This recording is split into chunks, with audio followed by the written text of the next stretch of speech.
Bonsoir, goedenavond, Madame la Ministre, Excellences, cher Abdelwahab Medeb, cher Benjamin Stora, Mesdames, Messieurs, cher public.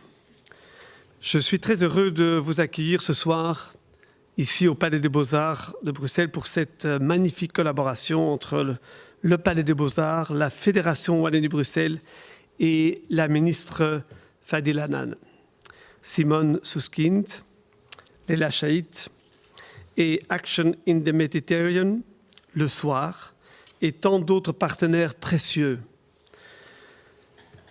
Je voudrais introduire cette soirée exceptionnelle par une citation du chef d'orchestre Daniel Barenboim, qui a créé ensemble avec Edouard Said en 1999 le West Eastern Divan Orchestra, qui réunit des jeunes musiciens palestiniens avec des jeunes israéliens. Et je cite, "We know many things about the Arab world, but not so much about music. And frankly, I was very surprised. I would say that the most talented Arab musicians were the comparable level of the most talented Israelis. And I think it was a very positive experience for everybody because they learned a lot about the other. Don't forget the part of this horrible conflict stems out of a total ignorance of the other and on both sides. And in this way, it did break some barriers, no questions about that. L'ignorance, onwetendheid, essayons d'y changer quelque chose. Een huis als het Paleis voor Schone Kunsten is daar een uitgelezen plek voor. Cultuur is het domein bij uitstek van het inclusieve. Het is de ruimte waar mensen samenkomen, zoals vanavond, naar elkaar luisteren, zonder het noodzakelijk met elkaar eens te hoeven zijn. La présentation ce soir au Palais Beaux-Arts de ce livre extraordinaire qui tente à combattre l'ignorance est pour nous un très beau symbole. Elle démontre que ce palais des arts pour les citoyens au cœur de Bruxelles et de l'Europe est une véritable plateforme de rencontre entre citoyens mais aussi entre différentes cultures. Vous le savez, et j'espère que vous le voyez à travers notre programmation. Nous voulons créer des ponts à travers nos expositions, nos concerts, nos soirées cinéma et nos soirées débat.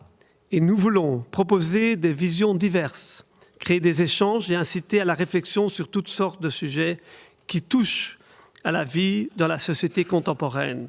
Et je suis convaincu que ce soir, avec la présentation de Histoire des relations entre juifs et musulmans, des origines à nos jours, nous nous approchons un peu plus encore de cette mission. Ik wens jullie alvast een fijne avond. Je vous remercie pour cette soirée exceptionnelle de votre présence. Et je donne maintenant la parole à la ministre de la Culture. Merci.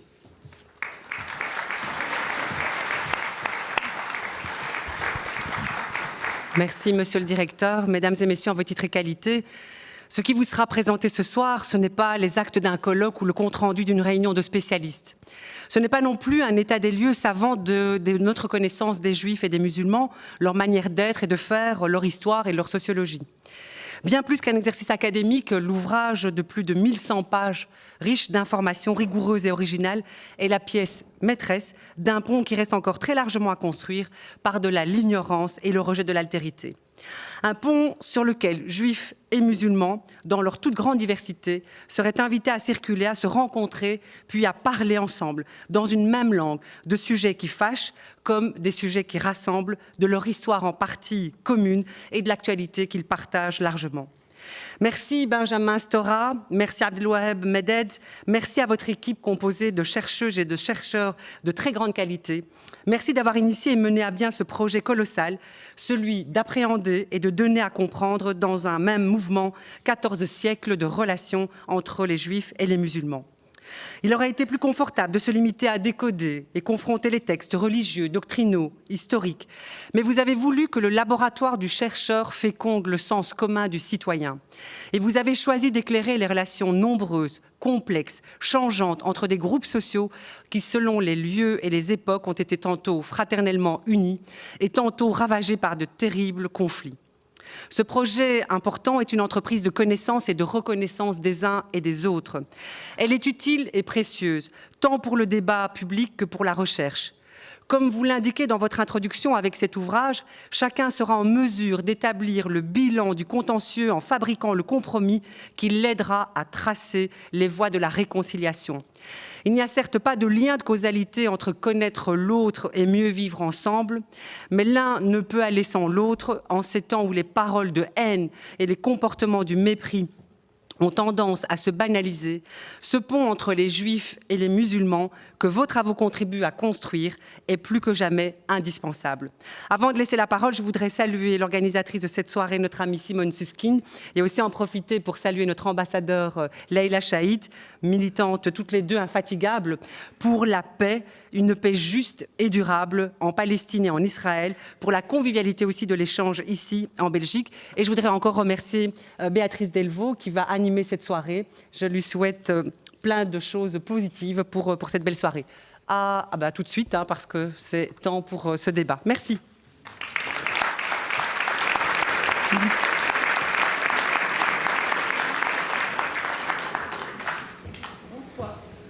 Bonsoir. Ça fonctionne pas ? Bonsoir, oui. Bonsoir à toutes, bonsoir à tous. Je ne peux pas vous dire à quel point je suis heureuse que cette soirée se tienne. Je suis heureuse que nous sommes tous réunis ici. Un public d'ailleurs très mélangé, un public qui est se mélange rarement, oui, on ne les voit pas bien mais je sais, qui se mélange rarement, même dans notre ville de Bruxelles. Un public qui est composé à la fois de musulmans, de juifs, de chrétiens, qui représente cette diversité et cette richesse de notre capitale de l'Europe.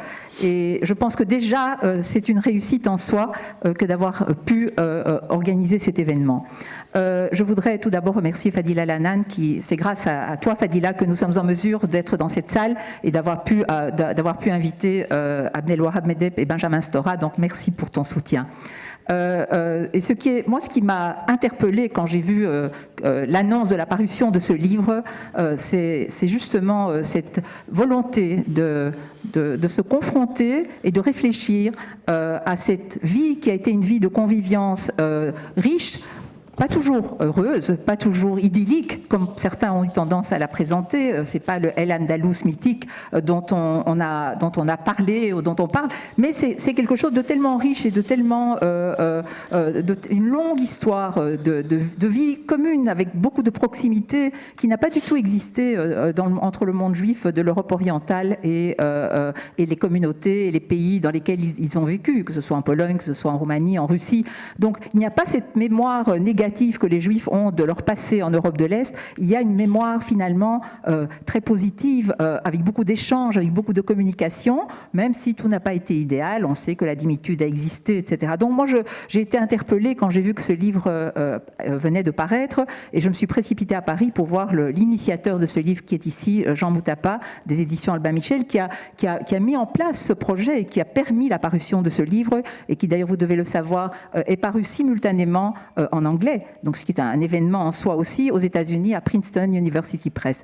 Et donc, je lui ai dit, il faut qu'on fasse une soirée à Bruxelles. Et voilà, nous sommes maintenant réunis à Bruxelles. Alors, un mot encore, je ne veux pas être longue. Ce qui est formidable dans ce livre aussi, c'est qu'on a ensemble, sur les 120 contributeurs, des musulmans, des juifs, des arabes, des israéliens, des palestiniens. Et c'est une telle richesse et c'est un tel document tellement historique que je crois qu'il va pouvoir servir à tout le monde, et on en parlera certainement dans le courant de la soirée.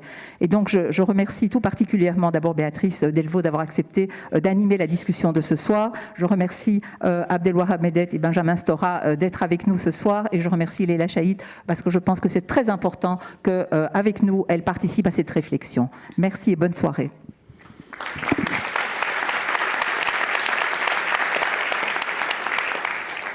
Alors avant de donner la parole aux deux auteurs, un petit mot d'emploi, comme ça vous êtes à la fois aussi un peu confortable sur le déroulement de la soirée, vous savez un petit peu de ce qui va vous arriver et comment ça va vous arriver. Donc on va d'abord donner la parole à chacun des deux auteurs, parce que c'est un livre qui est important, puis c'est important de leur laisser le temps d'installer leurs paroles et d'expliquer à la fois le projet, ce qu'ils veulent dire et ce qu'ils veulent transmettre à travers ce long voyage en fait de 14 siècles, puis qu'ils nous disent en quoi finalement semblable et pourtant différent, différent et pourtant semblable, ce que ça veut dire. Ça fera à peu près un quart d'heure par personne, et puis après, moi je le relancerai si j'ai le sentiment qu'il y a des points d'obscurité ou des choses auxquelles je veux les confronter. Et puis la parole sera donnée à la salle. On a pour objectif de terminer vers 10h, et donc on reviendra là-dessus. Il y a une séance de dédicace après qui se déroulera quelque part à la sortie de la pièce ici. Et j'ai demandé aux deux auteurs tout d'abord, parce que quand vous commencez le livre, il y a d'abord de très jolis passages courts, mais où ils expliquent non pas ce qu'ils sont sociologiquement ou professionnellement, mais surtout d'où ils parlent, d'où ils viennent, parce que c'était très important que les deux auteurs, en tout cas les deux animateurs du projet, nous disent en fait ce qu'il fait, leur rapport à cette histoire qu'ils ont mis dans le livre. Je demandais d'abord à M. Stora, puis à M. Medeb, et puis de façon assez courte de nous expliquer d'où ils parlent en fait. Et puis après, on reviendra vers vous pour le quart d'heure de longues explications. Donc, Monsieur Stora, peut-être la présentation, quand vous vous présentez au tout début du livre, vous situez votre naissance, votre environnement. Écoutez, d'abord, je suis très heureux d'être ici à Bruxelles ce soir. C'est un long périple que nous avons commencé avec ce livre, avec Abdelwahab, puisque ce livre, nous l'avons porté, nous l'avons expliqué, nous l'avons montré dans beaucoup de villes déjà. En France, bien sûr, à Strasbourg, par exemple, au Forum de la démocratie, ou à Marseille, au MUSEM, mais également à Paris, que ce soit au Musée d'art d'histoire du judaïsme ou à l'Institut du monde arabe. Et puis, bien sûr, nous l'avons aussi montré à Haïfa, en Israël, mais aussi à Rabat, mais aussi à Alger. Donc, c'est par conséquent un livre qui est important, parce qu'à chaque fois, il y avait j'allais presque dire des foules considérables, qui sont venues assister à nos débats, qui sont venus, disons, apprendre et en même temps se confronter à cette histoire. Donc ça, c'est la première chose quand même que je voulais dire ce soir, c'est que 6 mois après sa parution en France, cet ouvrage, dont nous ne sommes pas simplement les auteurs, mais les directeurs, car il y a 120 chercheurs qui ont écrit dans cet ouvrage, nous avons certes écrit des articles et dirigé cela, mais nous ne sommes pas les auteurs exclusifs de ce grand livre. Vous avez tenu le projet. Voilà, c'est ça. Donc on a par conséquent un ouvrage qui, 6 mois après sa parution, a remporté un succès considérable, puisque en France, je ne connais pas les chiffres à l'étranger, mais en France, 12 000 exemplaires ont été vendus de cet ouvrage, qui est considérable pour une durée aussi brève de vente, ce qui prouve l'intérêt sur un ouvrage considéré comme un ouvrage savant, donc assez cher, donc c'est quand même quelque chose de très important que de dire qu'il, dans le fond, il y avait une attente.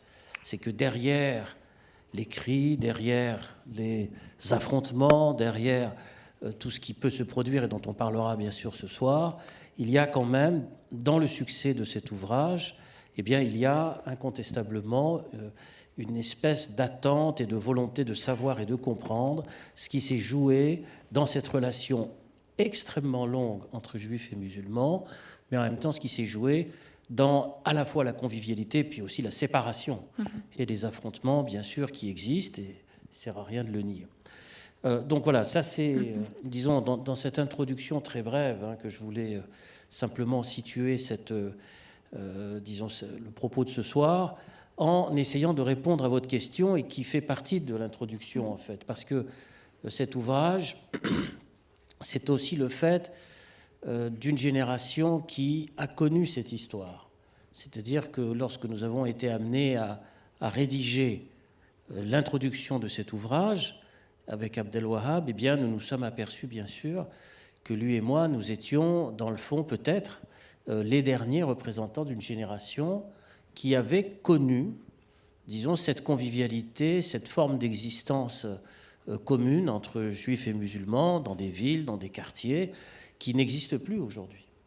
Et donc nous appartenons à cette génération qui peut témoigner de ce qui a existé. C'est-à-dire, peut-être la dernière génération, je ne sais pas, j'espère qu'elle reviendra, cette histoire. On parlera du retour, bien sûr, tout à l'heure, Abdelwahab en parle très bien. Mais le fait est, c'est que dans le fond, cette introduction, c'est aussi pour dire, par rapport à tout ce qui existe aujourd'hui, hein, et de ceux qui veulent absolument l'affrontement radical, de ceux qui disent que tout était terrible, disons, sur la vie des Juifs en terre d'islam, ou inversement, qui veulent embellir tout cela, eh bien, cette introduction, c'était pour dire, cette histoire a réellement existé, nous l'avons vue. Nous l'avons vue à travers la langue, nous l'avons vue à travers la culture, nous l'avons vécue à travers des espaces qui étaient des espaces mixtes sur l'espace public, peut-être moins dans l'intimité, bien sûr, car les séparations existaient, bien entendu, mais nous l'avons vécu. C'est une réponse aussi à ceux qui, dans le fond, ne vivent que de la séparation et de la haine, fondamentalement, et qui disent, dans le fond, peut-être que cette histoire n'a jamais existé, que ces 14 siècles d'histoire n'ont jamais vécu, nous ne les avons jamais vécus. Eh bien non, nous les avons vécus. Donc ça, c'est, disons, quelque chose d'important, et moi, je l'ai vécu à travers une communauté très importante, qui est la communauté juive de Constantine en Algérie, qui était une des plus importantes communautés juives du Maghreb, avec près de 20 à 30 000 juifs qui vivaient à Constantine, depuis des siècles, bien sûr. Et donc, je suis né, disons, dans le cœur de ce quartier-là. Et donc, bien sûr, j'ai eu une éducation très stricte, très traditionnaliste, parce que Constantine, à la différence d'autres villes d'Algérie, comme Alger ou Oran, par exemple, était une ville extrêmement traditionnaliste. Donc, dans la préservation de la langue, mais aussi de la pratique religieuse, mais aussi de l'apprentissage culinaire. Donc, dans tous les registres et dans tous les domaines, c'est une ville de l'intérieur, une ville de l'intérieur des terres, en altitude, qui est une ville secrète, une ville, j'allais presque dire, impénétrable, très secrète, très solitaire, et dans laquelle vivaient en majorité les musulmans et les juifs par rapport aux Européens, ce qui n'était pas le cas d'autres grandes villes de l'Algérie. Donc, par conséquent, cette introduction nous permet aussi de comprendre que, dans le fond, a existé aussi une histoire ou une civilisation judéo-musulmane. Parce qu'en Europe, on parle beaucoup de la civilisation judéo-chrétienne. C'est vrai, bien sûr, qu'elle a existé, mais on a oublié qu'il a existé aussi une histoire et une civilisation judéo-musulmane. Alors pourquoi est-ce qu'on a oublié tout cela ? Pourquoi est-ce que tout cela tend à disparaître ? Bien précisément, le succès du livre répond à cette question. C'est-à-dire que si ce livre rencontre un certain succès, c'est parce qu'il y a cette volonté aussi que ce lien, que cette histoire et cette mémoire ne disparaissent pas. C'est ce qui explique en grande partie, bien sûr, ce succès, parce qu'il y a la peur de la disparition de cette histoire, hein, qu'elle ne puisse pas, bien sûr, se transmettre. Donc, voilà à peu près, très rapidement, poser quelques éléments de réflexion. Ensuite, on pourra revenir sur l'introduction elle-même. Monsieur Medeb, si vous voulez, un peu de la même façon, donner un peu votre implication, d'où vient votre conviction sur la nécessité de ce livre, et expliquer comment vous, alors d'où vous parlez, en contrepoint par rapport à Monsieur Stora. Oui, donc en acte, et on a tenu à ce qu'il en soit ainsi, 2 flashs autobiographiques de Benjamin et de moi, pour montrer aussi ce qui va être explicité par la suite Sur le fond. par le concept, que quand on fait de l'histoire entre en tension avec la mémoire. Et donc, vous savez très très bien que c'est une question qui est devenue théorique, soulevée particulièrement par Pierre Nora pour ce qui concerne l'histoire de France. Et donc là, on tenait à montrer la part de la mémoire qui sous-tend ce travail historique. Et c'est la raison pour laquelle on a eu cette idée de personnaliser ce qui ne se fait pas du tout dans, je dirais, la rigueur discursive académique. Mais on l'a fait. Ça a dû être plus difficile pour Benjamin. Moi, tout en étant universitaire, je suis écrivain-poète, donc je peux me permettre cela. Mais quand même, même Benjamin, fut-il plus académique, il a tendance aussi à être dans l'énergie de l'écriture, et il s'est engagé personnellement et subjectivement pour ce qui concerne l'Algérie en certains livres où le biographique est devenu sujet d'étude pour le point de vue et le regard académique. Donc cette tendance aussi existait chez Benjamin.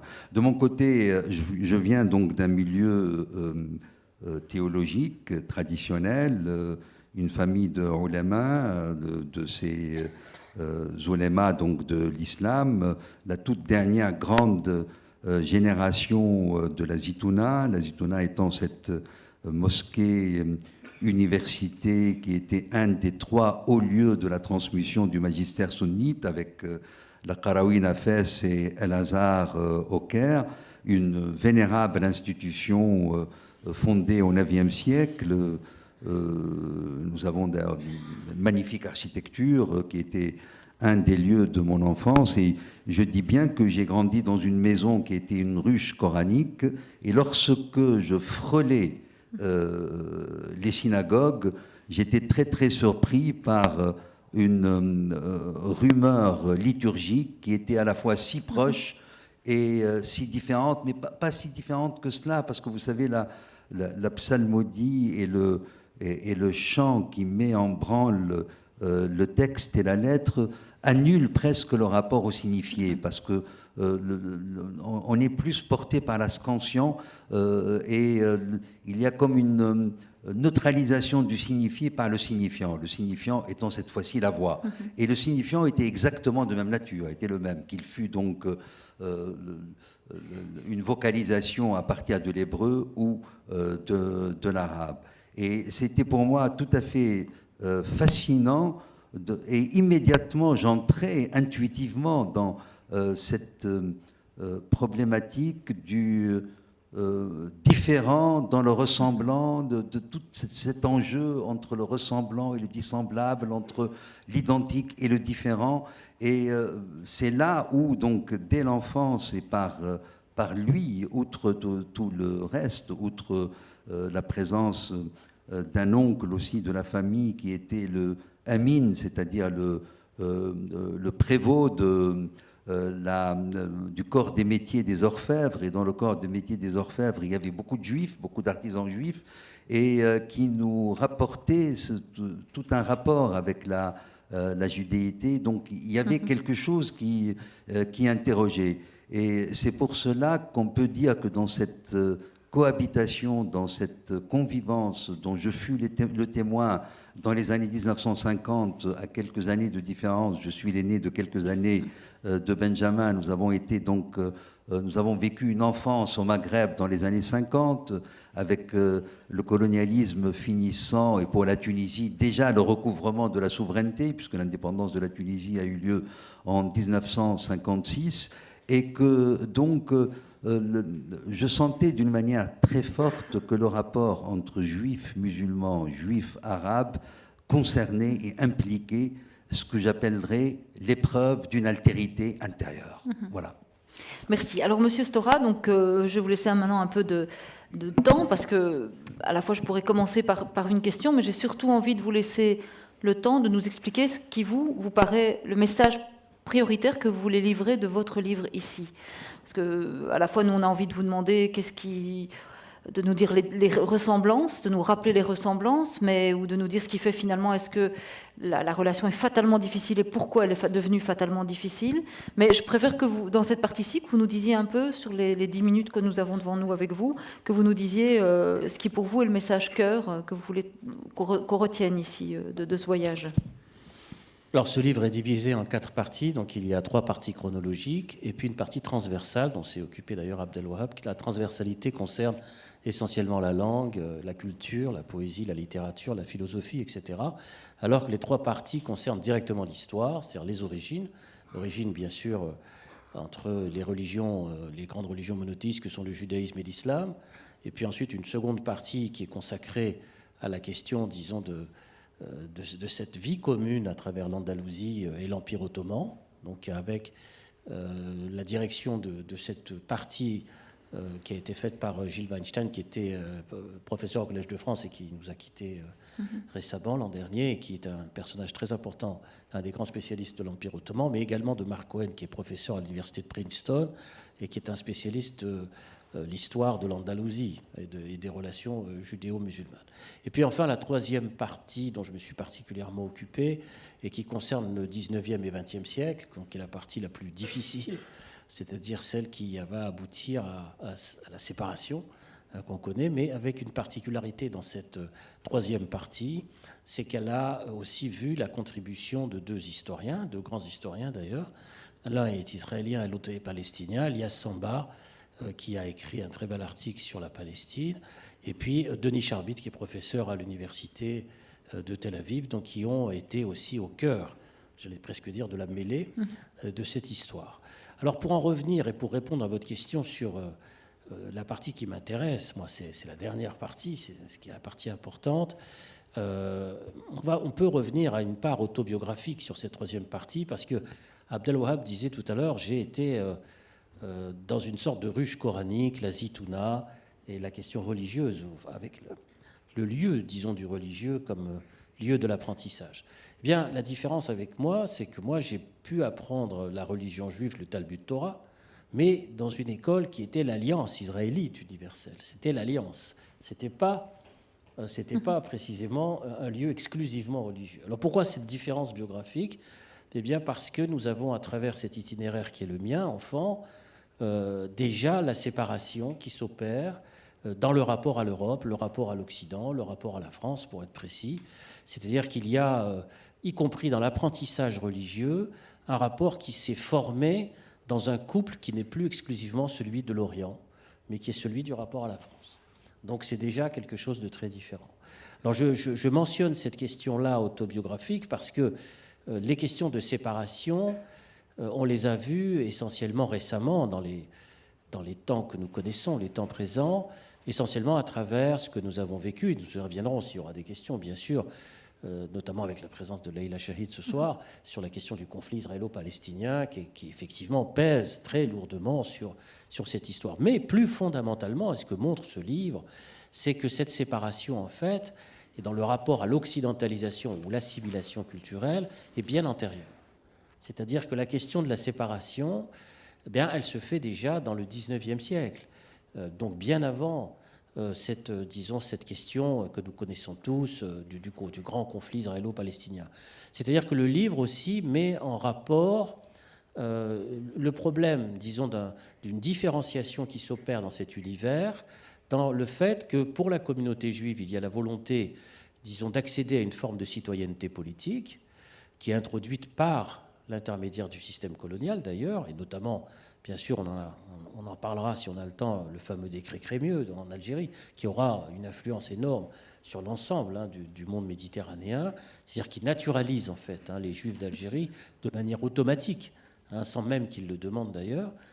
Et donc on a une séparation qui va se faire sur les questions de rapport à l'assimilation culturelle, c'est-à-dire le fait, certes, de rester en Orient, de rester sur place, mais avec une pensée, un esprit, une forme, disons, de rapport qui est celui prioritairement du rapport à l'Europe, fondamentalement.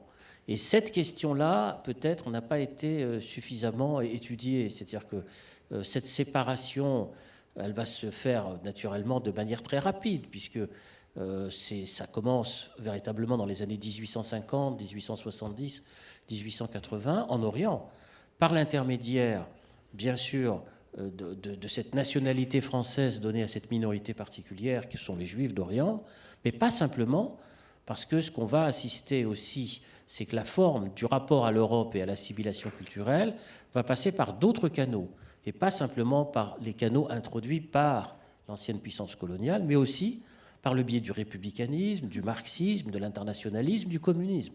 C'est-à-dire qu'il y a aussi, disons, quelque chose qui va toucher ces communautés-là juives. Et pas simplement juives d'ailleurs, mais aussi musulmanes. C'est-à-dire que les communautés musulmanes d'Orient, elles aussi, sont touchées par ce processus-là. Il ne faut pas le sous-estimer. En Tunisie, avec le mouvement de la Constitution, en Égypte, avec, disons, toute une série de mouvements, dont celui de la Nahda, en Empire ottoman, avec la question du kémalisme. C'est-à-dire qu'on a aussi un univers qui va être lui-même confronté à une question très importante, qui est celle, disons, de la citoyenneté politique et celle, bien sûr, du rapport nouveau à l'Europe, à l'Occident, etc. Mais la différence, c'est que la minorité juive, elle, va pouvoir accéder à cette forme de citoyenneté, donc d'entrer quelque part en Europe, ce que les élites indigènes musulmanes n'auront pas, c'est-à-dire cette possibilité-là. Et ça donne une fracturation à l'intérieur de cet univers qui est quand même très importante, donc il ne faut absolument pas sous-estimer, Et qui reste très et actuelle. qui est fondamentale, et qui va notamment provoquer, disons, même si ces communautés vivaient toujours en Orient, mais c'est une forme, disons, de vie en Orient qui va se faire dans un rapport différent à la majorité musulmane qui, elle, continue en grande partie de fonctionner sur un autre principe, qui est le principe qu'on connaît, qui est celui du pacte induit par la dhimitude, c'est-à-dire le pacte de la protection-soumission des minorités, des gens du livre. Donc, on a par conséquent quelque chose de très fort et de très nouveau, de très important qui va se jouer là, dès le XIXe siècle, et qui va ensuite, bien sûr, se développer tout au long de la première moitié du XXe siècle, notamment articulé sur une question qui est très importante, qui n'est pas une question religieuse, mais qui est une question politique, qui est la question de la nation, la question des nationalismes. C'est en tout cas mon point de vue. C'est-à-dire que pour ce qui concerne le monde arabe au sens large, ce qui va dominer prioritairement, c'est la question nationale, les questions nationales, et non pas les questions citoyennes, même si les questions citoyennes sont liées aux questions nationales, mais le primat reste la question nationale. Alors que pour les communautés juives d'Orient, ce qui est essentiel, c'est peut-être pas les questions nationales, mais c'est les questions, disons, d'émancipation citoyenne. Il y a un grand malentendu qui va continuer, puisque, dans le fond, la priorité donnée par, politiquement, la question, disons, des élites indigènes musulmanes, je emploie les expressions de l'époque, bien entendu, c'est le recouvrement de la nation perdue, ou à construire, ou à identifier comme telle, comme nation. Et cette question-là est décisive. Elle est une question centrale qui va émerger dans les années 1930, 1940, la période bien sûr dite de la décolonisation, et qui va mobiliser en fait considérablement les masses musulmanes au sens, disons, politique du terme. Alors j'insiste sur cet aspect politique parce que, dans le fond, si on ne met l'accent que sur la question religieuse, on peut s'interroger sur le fait de savoir pourquoi, disons, ils ont pu vivre ensemble 14 siècles et qu'ils n'ont plus pu vivre ensemble ensuite. Si c'était uniquement une question religieuse, l'énigme est totale, l'énigme est entière. Mais si on veut bien aller dans l'histoire réelle, et si on veut bien regarder les conditions de la fabrication de cette histoire réelle, alors les choses s'expliquent mieux. C'est-à-dire qu'on est là, non pas dans l'idéologie ou dans le religieux simplement, mais on est dans les questions de priorité politique. Et sur les questions de priorité politique, il y a un grand malentendu qui va exister, qui va se développer dans la première moitié du XXe siècle et qui va, bien entendu, s'aggraver considérablement avec, naturellement, la création de l'État d'Israël en 1948, parce que là aussi, la minorité juive ne se contentera plus de la question de l'émancipation citoyenne, mais elle aussi va être touchée par la question nationale. C'est-à-dire qu'elle aussi voudra, quelque part, avoir une nation qui lui appartienne en propre, certes au détriment d'une autre nation, et ça c'est une vraie discussion bien sûr, et là on a la question palestinienne bien sûr, mais on a un choc en fait qui est plus politique entre deux nationalismes, fondamentalement, qu'entre simplement deux religions. Alors, bien sûr, les questions religieuses... Elle est très prégnante aujourd'hui, oui. Bien sûr qu'elle sera ensuite très prégnante, et on est en 2014, et avec les lunettes de 2014, on voit que le choc peut être réduit à la question religieuse. Mais fondamentalement, au début du XXe siècle, c'est-à-dire il y a 50 ans ou 80 ans, la question, elle est d'ordre, disons, politique et nationaliste, fondamentalement, dans le sens théorique du terme. Et c'est le choc, disons, entre ces deux nationalismes-là, qui ensuite va se trouver légitimé par la question religieuse. Et à ce moment-là, on va rentrer dans une autre histoire, qui est celle de la réinterprétation d'une cohabitation quasiment impossible entre juifs et musulmans, et qui remonte sur 14 siècles, et qui réécrit l'histoire sous l'angle d'un affrontement qui, en fait, trouve son origine exclusivement dans la question religieuse. Ce qui n'est pas le cas, bien entendu, sinon l'énigme est totale et elle est incompréhensible. Et ce que ce livre a voulu montrer, en replaçant sur le plan historique les choses, et je terminerai là-dessus, c'est qu'il a existé effectivement cet univers commun, cette civilisation commune, que tout n'était pas, bien entendu, rose, et que l'embellissement, il y a un grand article de Mark Cohen sur cette question, disons, du mythe et contre-mythe sur l'Andalousie et de la réalité effective. Et cette réalité effective et la fin de cette histoire andalouse, elle est quand même importante à analyser. C'est que la plupart de ces juifs qui, certes, vivaient dans des situations compliquées, pour ne pas dire plus, avec les musulmans, sont quand même partis ensemble avec les musulmans d'Espagne vers l'Afrique du Nord ou vers l'Empire ottoman. Donc ça veut dire quand même qu'ils voulaient poursuivre une histoire et que ce n'était pas si simple, que ce n'était pas si évident que ça. Donc on a par conséquent le fait de replacer dans la longue durée, disons, ces rapports, nous permet de mieux saisir les questions à la fois d'affrontement et de convivialité. C'est ça toute la force de la longue durée et de l'histoire ou du récit historique sur les préjugés idéologiques du présent ou les haines du présent, fabriquées, instrumentalisées, poussées, disons, par ceux qui ont intérêt à ce que cette histoire conflictuelle soit éternelle, en fait, dans le fond. Alors, dernière chose, c'est qu'il y a, vous avez pu vous en rendre compte dans mon raisonnement, que dans ces rapports entre ces deux grandes histoires, juives et musulmanes, il y a quand même un troisième acteur qui est implicite dans mes propos au XIXe siècle, qui est l'irruption européenne, bien entendu. Et ce troisième acteur, il est tout le temps là et tout le temps présent, cet acteur européen qu'on pourra baptiser chrétien, français, colonialiste, tout ce qu'on voudra, mais il est quand même là, il est quand même très présent, il est quand même un acteur dont il faudra aussi, bien sûr, peut-être dans un prochain ouvrage, raconter le type de lien très spécial, très particulier qu'il pouvait avoir avec ce monde de l'Orient, qui était un monde entre guillemets indigène.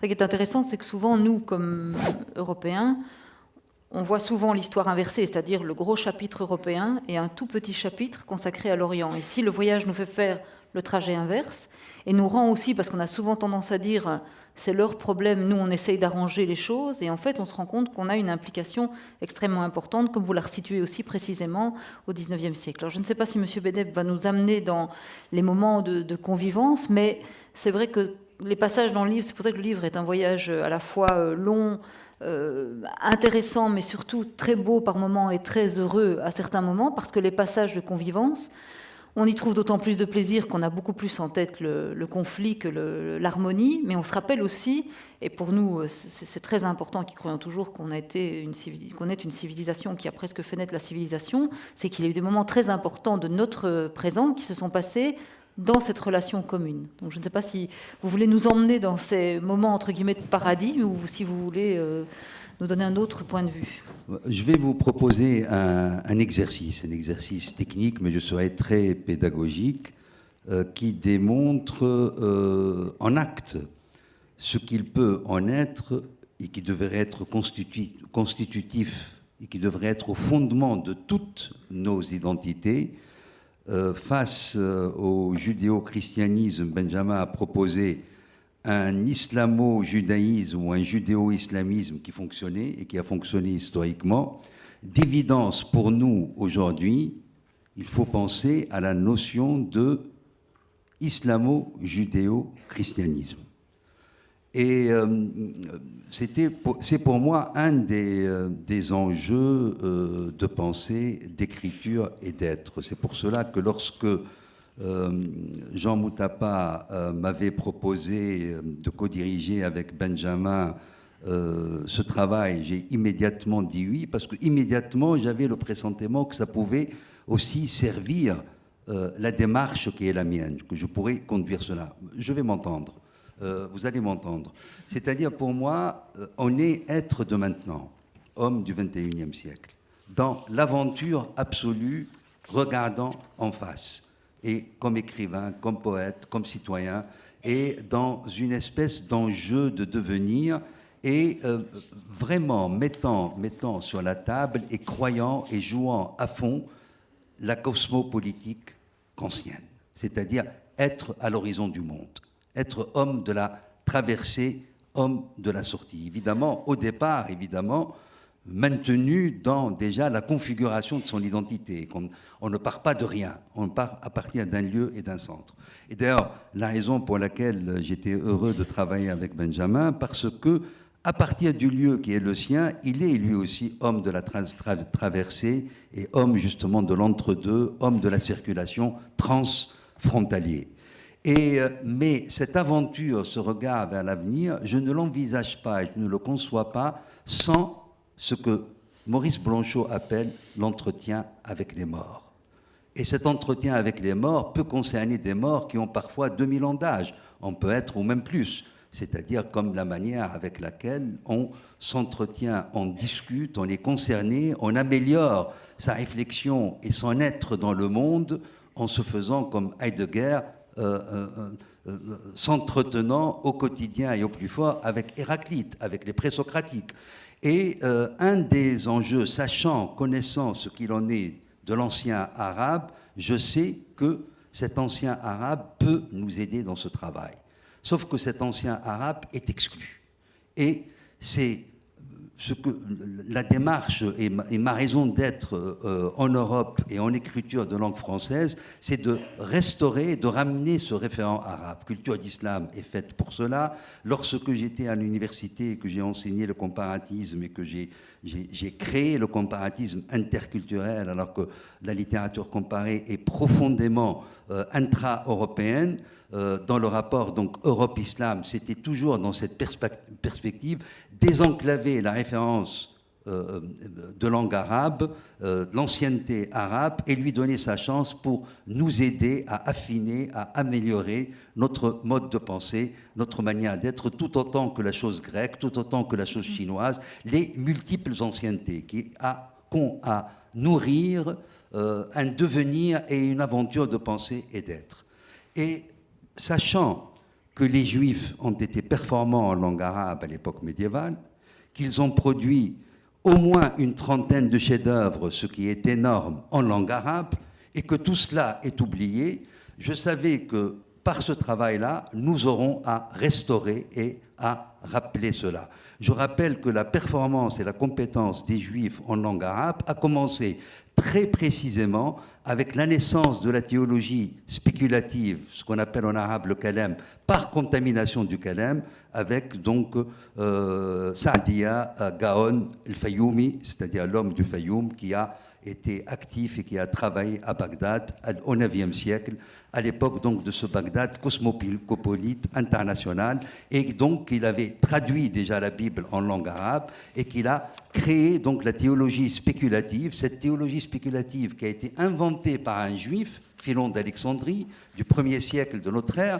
mais l'intégralité de la descendance de Philon était chrétienne, elle n'a pas été juive. Donc c'est très étonnant. Puis le relais est passé par Jean de Damas, un des derniers pères du désert, vers donc les musulmans et vers la langue arabe, et est née donc la théologie spéculative, ce qu'on appelle le kalem de logos en arabe, qui passera donc aux juifs. Et le dernier grand texte écrit en langue arabe nous vient aussi de Bagdad, 1280, Ibn Kammouna, qui est d'une certaine manière dans les prémices de ce qu'on pourrait appeler les religions comparées. Il a écrit un très très beau livre qui a été traduit en anglais, découvert par Moïse Pellerman, un chercheur américain, cette enquête sur les trois religions et l'exposé des trois religions avec cette volonté de vouloir être le plus objectif et de se débarrasser de ce poison qu'est la religion vraie. Et il présente, et même parfois, il entre dans la logique et il apporte des arguments qui n'existent pas dans les traditions, mais qui alimentent et nourrissent la logique de chacun des deux autres monothéismes, outre le sien.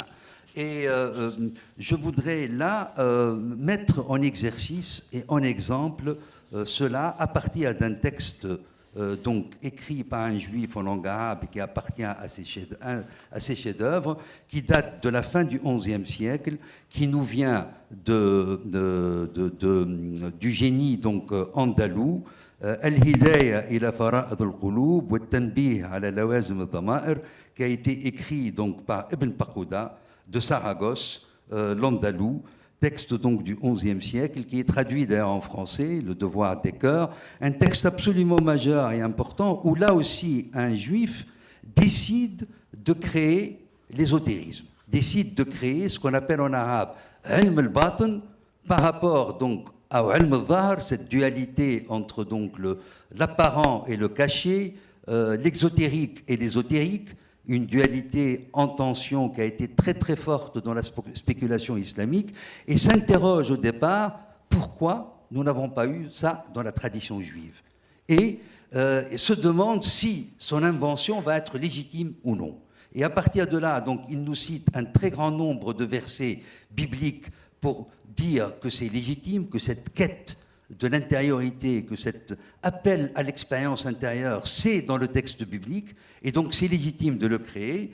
Et à un moment, c'est le passage que je voudrais commenter avec vous, parce qu'il me paraît absolument étonnant et passionnant, lorsqu'il, après avoir décidé donc de mettre en place son dispositif, et tout ça donc en langue arabe, publié par un chercheur marocain, donc arabe, c'est important, publié au Maroc, et donc on peut le lire désormais en langue arabe, tout musulman, tout arabophone peut avoir accès à ce texte, et à un moment, il se met à réfléchir sur la question éthique, où placer la question éthique, appartient-elle à l'exotérique ou à l'ésotérique?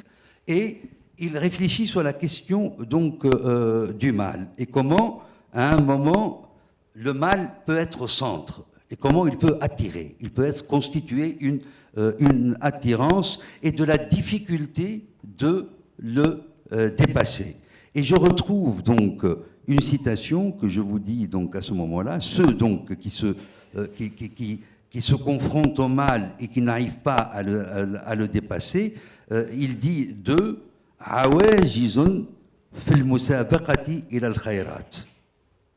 c'est-à-dire impuissant à entrer en course pour l'œuvre de bien. J'étais absolument impressionné parce que qu'est-ce que je découvre là? Un des versets coraniques sur lequel j'ai le plus travaillé dit ceci: Istabiqul khayrata ila Allah. C'est le verset 47 de la sourate 5. C'est-à-dire ce qui était sous forme verbale dans le Coran se retrouve en réminiscence chez cet auteur juif en substantif. Entrer en course, nous dit ce verset coranique, vers Dieu pour l'œuvre de bien. Et ce verset est absolument un verset majeur. Il n'a pas choisi n'importe quel verset. Donc une connaissance profonde du Coran et en même temps le choix le plus idoine. Pourquoi ai-je travaillé sur ce verset? Ce verset, j'attire votre attention parce qu'un de vos compatriotes, Michel Cuypers, homme d'église, qui a fait un don absolument extraordinaire à l'islam, il a écrit un livre entier de 500 pages sur cette sourate, la sourate 5, qui porte en elle littérairement le signe qu'elle est la dernière sourate révélée. Donc elle contient en elle le message ultime. C'est-à-dire aujourd'hui j'ai parachevé pour vous votre religion, dit cette sourate dans son verset 3. Et elle est majeure dans l'enjeu actuel de l'interprétation du Coran. Parce que pour ceux qui prônent la violence en s'appuyant sur le texte coranique, la dernière sourate révélée serait la sourate 9. Il y a un débat à l'intérieur de la tradition exégétique et cette sourate 9 est extrêmement violente. Il y a le fameux verset 5 qui appelle à la destruction et à le fait de trucider tout païen, et le verset 29 qui est très très très méchant à l'égard aussi des gens du livre, les soumettre absolument ou les détruire, tel est l'enjeu. Et cette sourate est une sourate très complexe. Tocqueville, lorsqu'il avait décidé de lire le Coran avant son voyage en tant que parlementaire pour mener son enquête en Algérie, donc a lu le Coran. Nous avons conservé un cahier de lui de notes qu'il prenait donc sur le Coran, qui a été publié, et il s'arrachait les cheveux face à cette sourate parce qu'il y a tout et son contraire. Nous avons là des versets très très violents contre les juifs et les chrétiens, et des versets qui appellent à la convivence. Ne faites pas des juifs et des chrétiens vos alliés ou vos amis, selon la traduction, awliya en arabe, proche en tous les cas, l'idée de proximité, et un peu plus loin un verset qui vous dit vous pouvez partager les mets et la table des juifs et des chrétiens, et ainsi de suite. Mais Michel Cuypers, justement, en appliquant la méthode des biblistes qui fonctionne admirablement, c'est-à-dire la grille de rhétorique des biblistes, a réussi à montrer que tous les versets qui peuvent nous intéresser et qu'on appellera positifs sont chargés par une rhétorique de haute intensité, et tous les versets qui appellent donc à la controverse ou qui appellent donc à la dissension sont chargés d'intensité rhétorique, d'une rhétorique de basse intensité. Et face donc, c'est admirablement démontré ces techniques, et donc entre haute intensité et basse intensité, on a une hiérarchie du sens. Et face à l'énorme problème qu'on a, je l'ai rappelé tout à l'heure à la radio, j'ai profité de ma présence ici pour me procurer les actes d'un colloque qui a été organisé par l'Institut d'études juives de l'ULB ici même, très important, le judaïsme entre la substitution et la falsification. Qu'est-ce que ça veut dire? C'est Paul, et c'est une opération paulinienne, cette volonté donc de substituer le christianisme au judaïsme quant à la question de l'élection, et la falsification est une thématique musulmane. Nous avons, disent les musulmans, la parole divine la plus authentique. Les chrétiens comme les juifs, pour les disqualifier comme antérieurs, ont eu la parole divine, mais l'ont trahie parce qu'ils l'ont falsifiée. Donc on apporte la rectification et la tâche ultime. Nous sommes, avec cette problématique de la substitution et de la falsification, face à l'immensité du problème qui est très intensifié de nos jours par l'idéologisation des traditions et par le fait que nous assistons actuellement à un retour très intense du théologico-politique, que ce soit en islam ou dans le judaïsme, ce qui fait que nos ulémas, comme vos rabbins, sont devenus d'une autre nature. Je me souviens d'un article qui a été écrit par un écrivain israélien dont j'ai oublié le nom, un des plus grands, mais le nom m'échappe là, après la mort de Yosef Ovaïda, où il dit comment ce rabbin donc, qui a exercé avant en Égypte était d'une férocité énorme, d'un racisme intense contre les Arabes, assimilant les Palestiniens dans certains de ses prêches aux Amélicites, retour presque à la légitimation de les détruire tous. Et il dit, c'est très étonnant comme ce rabbin avait un discours qui n'a rien à voir avec le discours de mon père et de mon grand-père, qui étaient eux aussi rabbins et qui appartenaient à l'autre génération. Comme mon père qui était alim, son discours n'a strictement rien à voir avec le discours d'un Qaradawi, celui donc qui officie pour l'intégralité de la planète à partir d'Al Jazeera. Et qui, c'est ce que j'appelle l'idéologisation de tradition. Nous avons besoin de revenir à ces textes, aux textes anciens et à l'ancienneté, où, par le retour à cette tradition, on peut trouver des remèdes pour désidéologiser ce qui a été idéologisé. Mais c'est peut-être justement là qu'on veut vous demander, parce qu'aujourd'hui, on est en quête de ces remèdes pour désidéologiser. Oui, oui. Alors je continue, parce que Istabiqul khayrata ilallah, qu'en est-il dit dans ce verset qui est le plus chargé, qui est chargé de la plus haute des intensités, et qui donne l'horizon éthique et qui donne privilège à l'horizon éthique dans le Coran, comme le démontre admirablement de la manière la plus technique Michel Cuypers. Juste avant, il est dit, si Dieu l'avait voulu, il aurait fait de vous une seule communauté. Mais d'avoir diversifié les communautés religieuses, il fait de vous les uns l'épreuve des autres. Et donc, ce qui vous reste, Istabiqul khayrata ilallah, entrez en course pour l'œuvre de bien, dans l'horizon de Dieu. Donc là, ça devient absolument passionnant.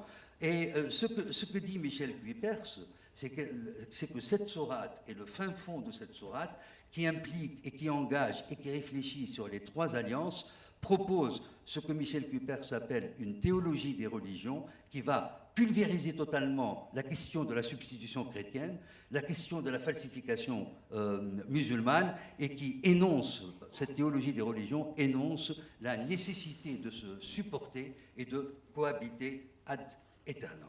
Nous avons donc l'engagement de la question de l'altérité, qui est absolument majeure. Cette question de l'altérité qui est si profondément en panne aujourd'hui en islam, qu'il est aussi aujourd'hui dans le judaïsme, surtout lorsqu'on entre dans la logique de la nécessité et de la défense jusqu'à la cécité d'Israël. Nous la retrouvons ici un peu plus loin, toujours, donc, et à partir de matériaux juifs dit en langue arabe, lorsque, un peu plus loin, il est dit dans ce même texte par Ibn Battuta, لقد جاء في مكتوب عملتم حسب أحكام الأمم الذين حولكم. Vous avez œuvré selon les principes des nations qui vous entourent. وفي مكتوب آخر قال, dans un autre passage, il s'agit de citations méditées du Saint-Nordin, je le dis tout de suite en français, vous n'avez pas agi comme les hommes de bien parmi eux, mais vous avez agi comme les corrompus parmi eux. Donc c'est absolument passionnant, cette idée, cette réflexion, le fait que les Juifs sont toujours en situation et à l'intérieur d'autres communautés, et ce qu'il en est imité, sous-entendu derrière, les gens de bien parmi les autres communautés avec qui vous partagez la cohabitation, et non pas les gens du mal. Alors plus loin, phrase très importante, je finirai là-dessus.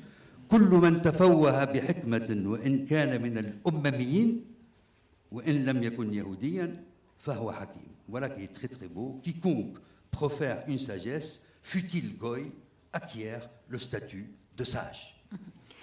Alors, les Lachaïdes, justement, est-ce que le fait de proférer des sagesses, est-ce que ce livre rend ce service, en fait, de peut-être transformer ceux qui l'auront lu en sages? Écoutez, tout dépendra de comment il est utilisé. Je crois que ce livre peut devenir un livre historique s'il est assumé par ses lecteurs, s'il va au-delà des lecteurs qui peuvent se permettre de lire 1100 pages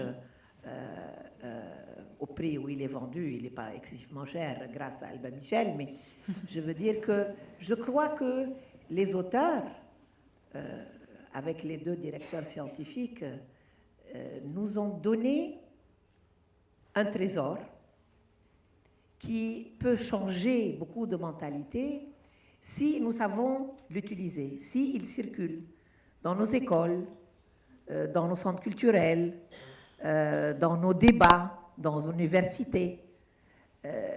Je suis de ceux qui pensent que dans les dernières années, je dirais les dernières 20 années, le débat politique est devenu d'une pauvreté terrible, en particulier sur la question du judaïsme et de l'islam, des Arabes et d'Israël, des Palestiniens et des Israéliens. Parce que je crois qu'il y a une crise très profonde qui est au cœur de ce livre, qui est celle de l'identité. Elle n'est pas seulement chez nous, elle est chez vous aussi. Seulement, vous avez tendance à penser que vous avez résolu le problème. Or, je pense que ça vous explose au visage aujourd'hui. Je crois que réellement, ça commence avec ce qu'ils appellent, tous les deux dans le livre, la séparation. Moi, je l'appelle l'arrachement, pas la séparation. C'était beaucoup plus violent qu'une séparation. Et ça commence comme Benjamin l'a raconté, avec la séparation de la langue maternelle. Les Juifs arabes parlaient arabe. Non seulement ils n'ont plus parlé arabe avant de partir, puis après, une fois qu'ils sont devenus européanisés, ceux d'Afrique du Nord en français, mais ceux d'Égypte en anglais. Ceux de Palestine aussi en anglais.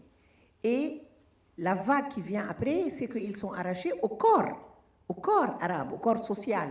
Et ils deviennent des citoyens, pas de n'importe quel pays, mais d'un pays qui est celui qui a dépossédé d'autres Arabes qui sont les Palestiniens. Et donc, c'est un deuxième arrachement.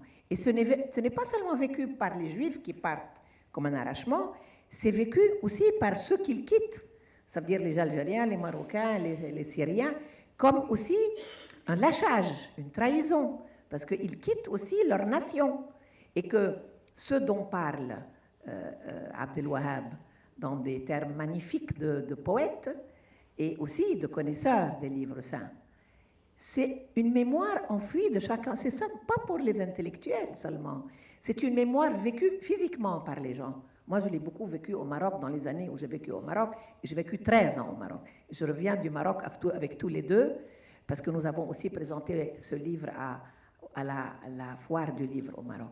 Et donc, je pense fondamentalement que ce livre est un livre d'avenir. Il s'appelle l'histoire des relations, mais c'est un instrument d'avenir.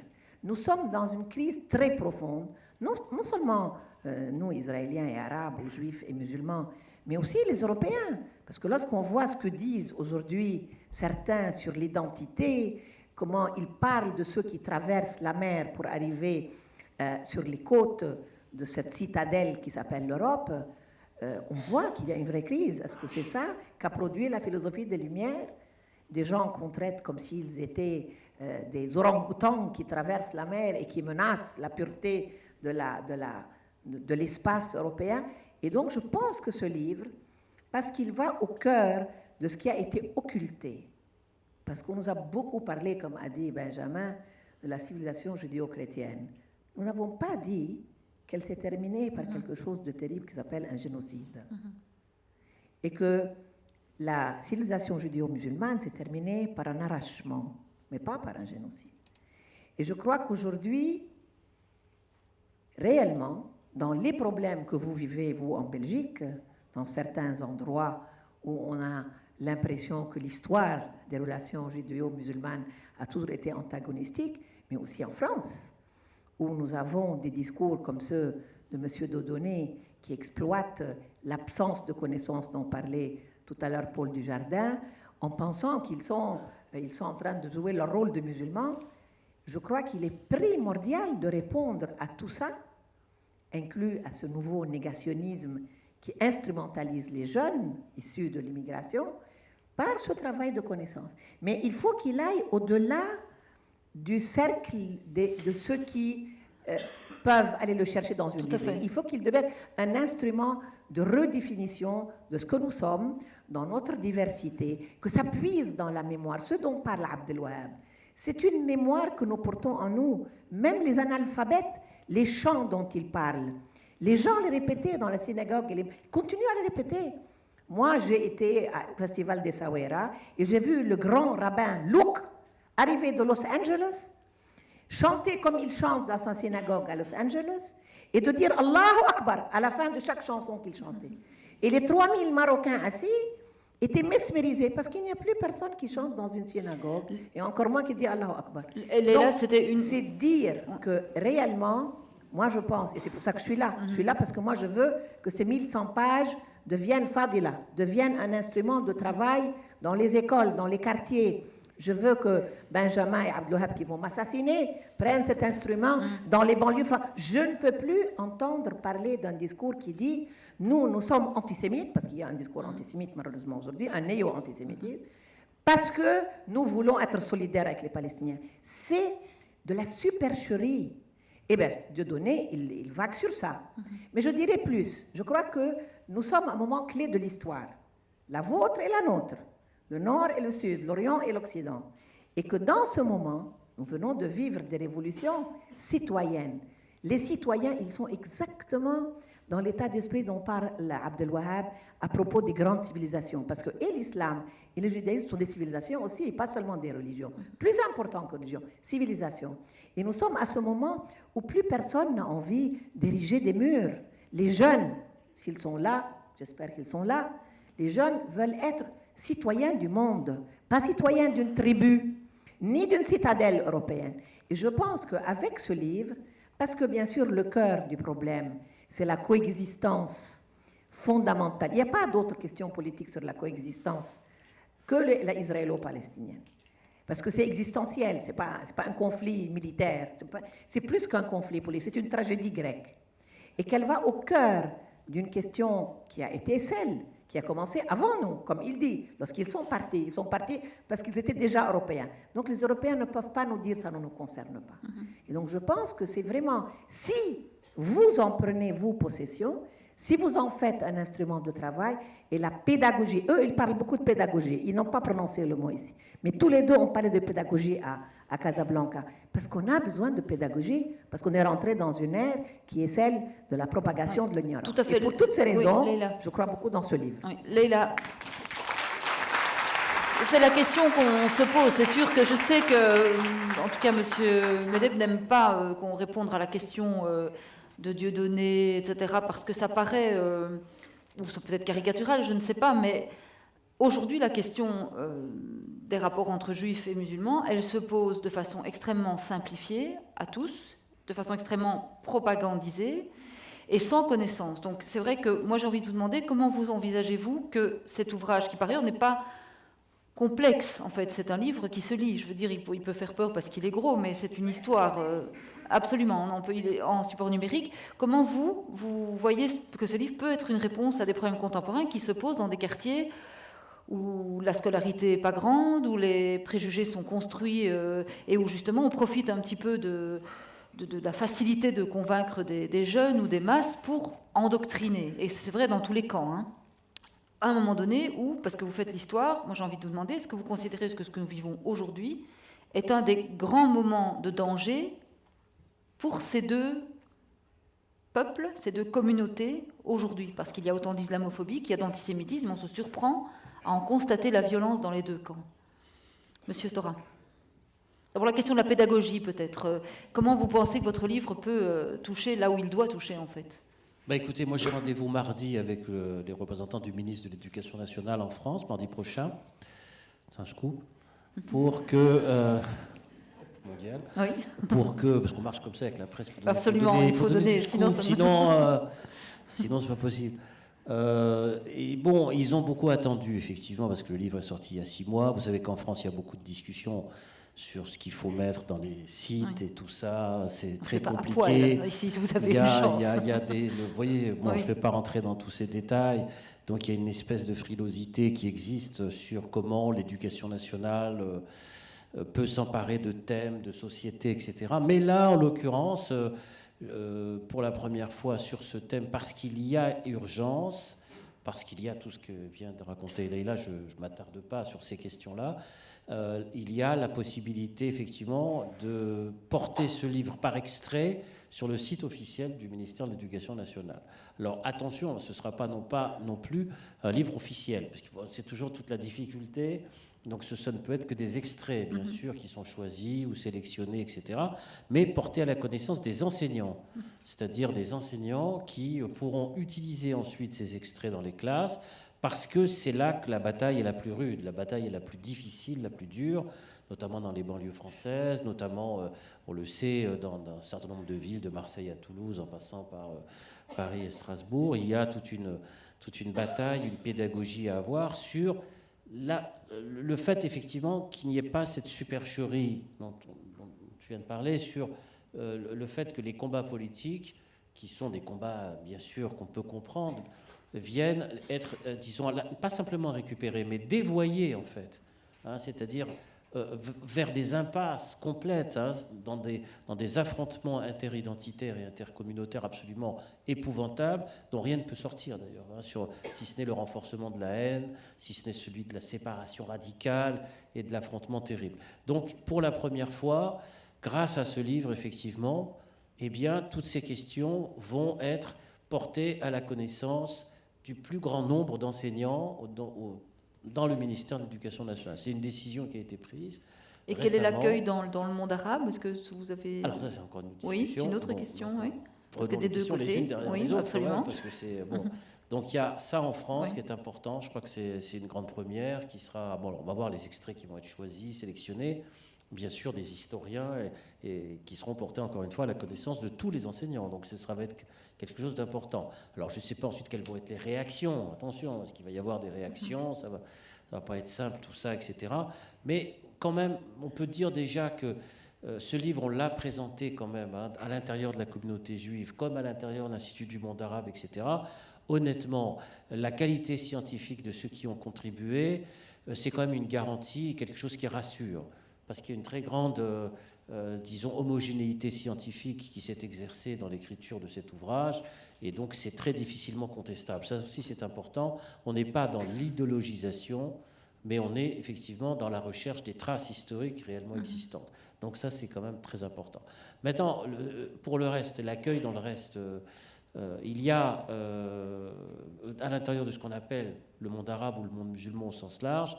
Écoutez, à Alger, on est allé avec Abdelwahab il y a 15 jours ou 3 semaines, je ne sais plus. Il y a 1 mois déjà, le temps passe. Parce qu'on en fait beaucoup, hein, c'est pour ça. Hein. Parce qu'on est des professionnels, hein, on n'a pas l'air comme ça. Mais en fait, c'est des trucs de pros. Hein, bon. Donc en fait, à Alger, on est allé 1 mois, il y avait 600 personnes à Alger. Bon, ce qui est quand même très important parce que Vous savez, le problème de l'Algérie, si on veut examiner pays par pays, c'est que, à la différence du Maroc, par exemple, il n'y a plus un seul juif en Algérie. Donc il y a une disparition complète de la présence juive en Algérie, et donc effacement de la mémoire à l'intérieur de la société algérienne. Et donc le fait qu'il y ait 600 Algériens, personnes, enfin, physiquement, qui soient venus, c'est ce qui m'a fait dire et penser qu'il y avait, disons, la volonté, certes inconsciente ou consciente, qu'importe, que ce lien-là, cette histoire disparaisse. Et donc il y a une volonté, au contraire, que cette histoire ne disparaisse pas, dans un pays comme l'Algérie. Ce qui n'est pas le cas du Maroc, parce qu'au Maroc, on y est allé la semaine dernière, au Maroc, il y a toujours eu une présence juive, il y a toujours eu des gens qui sont revenus dans ce pays, il y a des lieux, il y a des officiels, absolument. Les négociations politiques sont en grande partie passées par le Maroc, on le sait, conférence de Madrid, etc., enfin bref, jusqu'aux accords d'Oslo. Bon, donc on a une tradition marocaine, il y a une tradition tunisienne aussi qui existe, qui est incontestable, même si elle a été remise en question récemment, même si elle a été violemment attaquée, critiquée, etc. Mais quand même, il y a eu une continuité, disons, dans la présence juive en Tunisie. Ce n'est pas une rupture radicale, une disparition totale, disons, de la présence juive dans l'espace public tunisien. Donc c'est pour ça que cette histoire de la réunion en Algérie qu'on a faite était quand même... Moi, il y avait une certaine forme d'appréhension quand même, parce que qu'est-ce qui allait se passer? Et ça s'est très, très bien passé en Algérie. C'est-à-dire qu'on a eu des questions vraiment très percutantes, très pertinentes, très intéressantes sur dans le fond, pourquoi le départ, pourquoi le choix qui a été fait, disons, par la communauté juive, et effectivement le rapport, le parallèle avec l'histoire coloniale, le décret Crémieux, l'assimilation culturelle. Enfin, toutes ces questions-là ont été traitées de manière très sereine. Il n'y a pas eu d'affrontement, de difficultés là-dessus, etc. Ça, c'est quand même des choses qui sont importantes à dire et à signaler. Alors maintenant, le grand enjeu, je crois, c'est effectivement la traduction en langue arabe de ça. C'est-à-dire qu'il y ait la possibilité financière, parce que, vous savez, à un moment donné, les entreprises éditoriales, elles se heurtent à des choses très simples. Quelquefois, on voit toujours des complots idéologiques, des réticences idéologiques de société. Non, mais ça coûte très cher, la traduction. Mais en fait, le problème, il est simple, c'est qu'il va falloir trouver des traducteurs en langue arabe qu'il faut payer très cher, parce que ça coûte très cher de traduire, et de diffuser, de fabriquer ça. Et ça demande effectivement de l'énergie, ça demande pour l'instant, il n'y a pas de projet disons, éditorial, qui est très très compliqué à monter, mais qui est en cours. Okay. Il y a pas, c'est en négociation, c'est quelque chose qui est en cours. Donc il faut espérer que l'an prochain, par exemple, on puisse aller présenter ce livre en langue arabe, parce qu'il existe déjà en anglais. Alors Abdelwahab me dit en Arabie Saoudite. Bon, pourquoi pas? Vous savez, tout est possible. Tout est permis, tout est ouvert, et sur le plateau de Al Jazeera, que Abdelwahab aime bien aussi. Je vais vous donner la parole, mais je pense qu'il nous reste une demi-heure et que la salle doit piaffer d'impatience. Je suis certaine qu'il y a beaucoup de questions. Donc je propose qu'on leur donne une première fois la parole, parce que moi-même, j'avais préparé plein de questions, mais je pense que vous êtes là et c'est à vous de les poser. Donc, il doit y avoir un micro. Alors, je ne vous vois pas, donc il faudrait qu'on allume peut-être un peu les lampes. Voilà. Le micro est là. Alors, voilà, super. Donc, une première question. J'en prends peut-être deux par deux. Il y a une main qui s'est levée là-bas, monsieur. Là, ici, il y a un monsieur au milieu, là. Oui. Attends, mais il y a un monsieur là, oui. Voilà, des questions un peu courtes ramassées, on a une demi-heure, et si vous faites des statements, je devrais vous couper. On a parlé de la France, et je voulais demander à Madame la Ministre ce qu'elle prévoit pour la Belgique. Voilà, super. Bonne question. Deuxième question, on va prendre deux par deux. Monsieur qui est là? Le micro, écoutez, le micro se balade, donc je laisse Frédéric gérer le micro. Vous avez très justement abordé la question de savoir comment approcher ce livre dans le monde arabe, où effectivement il y a une trace, ou pas, mais il y a une historicité et une altérité qui a existé. Comment aborder cette question en Israël, pays qui est essentiellement composé maintenant d'immigrés qui n'ont jamais connu cette altérité dans leur pays d'origine, voire même qui n'ont jamais connu le judaïsme, puisque essentiellement en Israël maintenant, il y a une grosse partie de juifs venus de l'ancienne Union soviétique pour qui l'historicité du monde arabe est quelque chose qui est totalement étranger, je pense en particulier à l'actuel ministre des Affaires étrangères. Merci. Voilà. Je prendrais bien une troisième. Frédéric, une troisième question.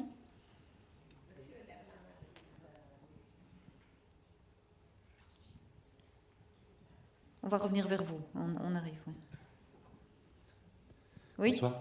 Ma question ne se veut ni communautariste ni critique. Mais vous avez très souvent dans la présentation, pour laquelle je vous félicite d'ailleurs, substitué le mot arabe à musulman. Quid des chrétiens et autres minorités du Moyen-Orient qui font tout aussi partie de l'identité arabe et qui ont vécu avec les juifs et les musulmans dans cette partie du monde? Est-ce que c'est un choix que vous avez fait pour des raisons politiques ou autres? Peut-être vous pouvez expliquer. Merci. Voilà, merci. On va peut-être demander à Madame Fadila Lanan de nous dire ce qui est prévu pour la communauté française à ce stade. Oui. Merci. Donc je suis ministre de la Culture et non pas ministre de l'Éducation. Peut-être vous lever comme ça vous regardez. Oui, voilà. Je ne suis pas ministre de l'Éducation nationale, de l'Éducation, mais justement mon collègue, le sénateur Ahmed Laoueche, derrière moi, me disait qu'il allait écrire à ma collègue Marie-Martine Schins pour lui faire cette proposition, et je pense que c'est vraiment une proposition que je défendrai de effectivement mettre en place dans le cadre du conseil pédagogique ce type d'ouvrage, effectivement. Donc je trouve que c'est une très bonne idée. Donc je soutiendrai cette proposition. La question d'Israël, je ne sais pas lequel de vous deux veut répondre à la notion d'Israël aujourd'hui. On l'a présenté en Israël, ce livre, parce qu'on est allé à Haïfa le présenter, il y avait plus d'une centaine de personnes. Là aussi, c'est très bien passé. Enfin, bon, c'est une ville un peu particulière quand même, Haïfa. Bon, c'était dans un centre particulier, etc.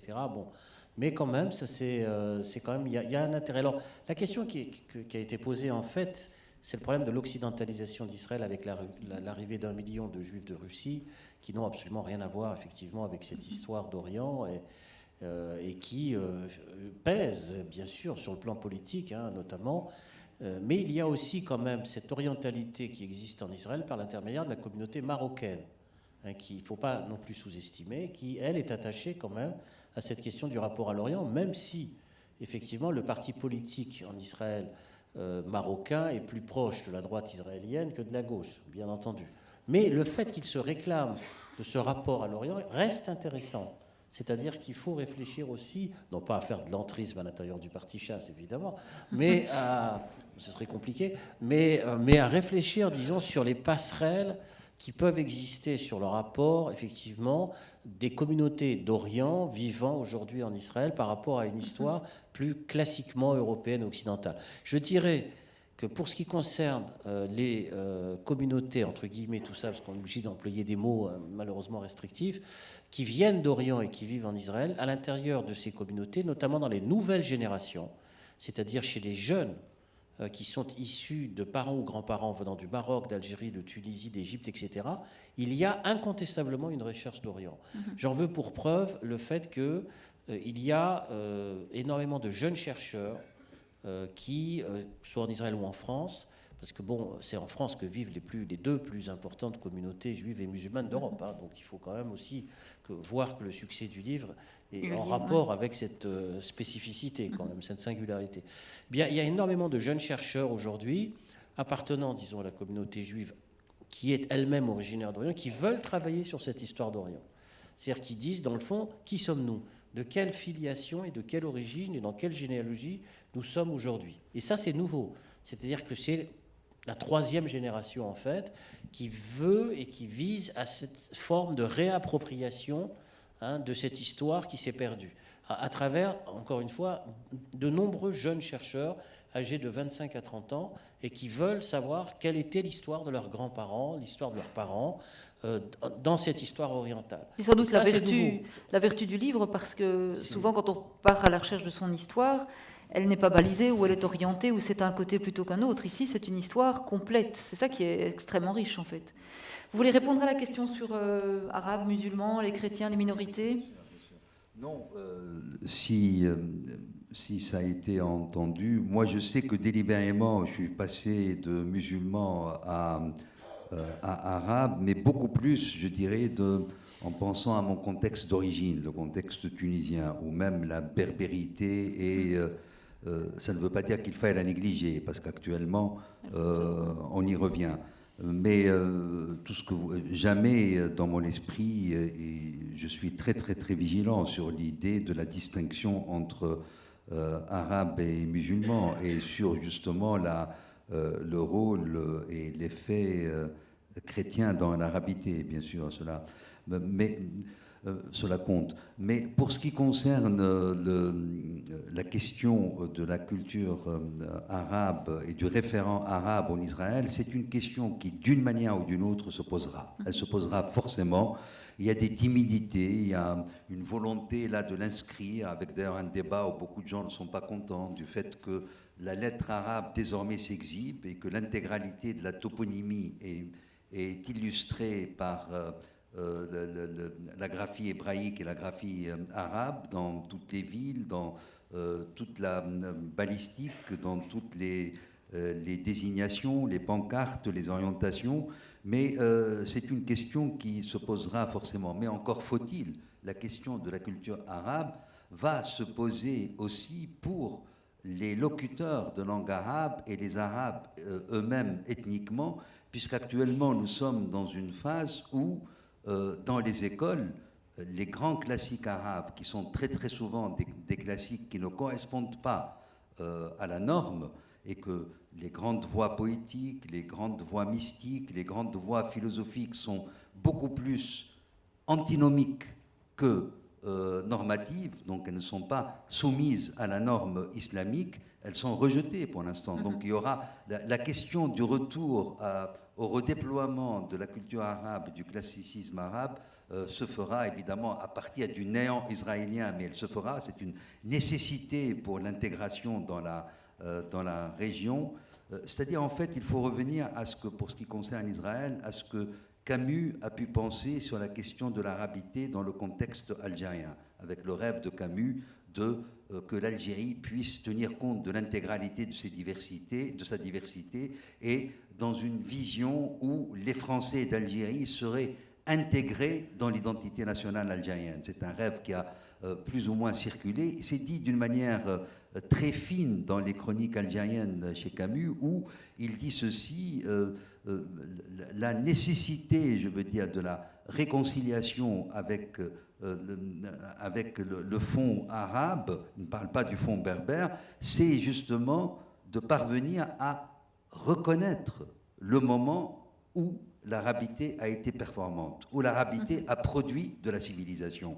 Et cette production de la civilisation nous appartient. C'est cette lecture, les premières lectures que j'ai eues à l'âge de 16-17 ans de Camus, et qui ont germé dans ma tête et qui m'ont conduit à mener cette démarche de ce que j'appelle le désenclavement de la référence arabe pour qu'elle puisse circuler dans le sens commun. Elle est là et probablement c'est une problématique qui se posera pour le futur israélien. Il y avait la question des chrétiens. Oui, j'ai dit, j'ai répondu. Je veux dire, évidemment, c'est très... Oui, est-ce que j'ai entendu la réponse? Il n'est pas question pour moi d'occulter cela, je veux dire. Et encore une fois, le passage délibéré, je dis bien délibéré, je savais que j'aurais pu provoquer une telle réaction dans ce passage délibéré d'arabe à musulman. Je le disais parfois, bon, de mois à mois, par rapport au contexte tunisien duquel je viens. Leïla?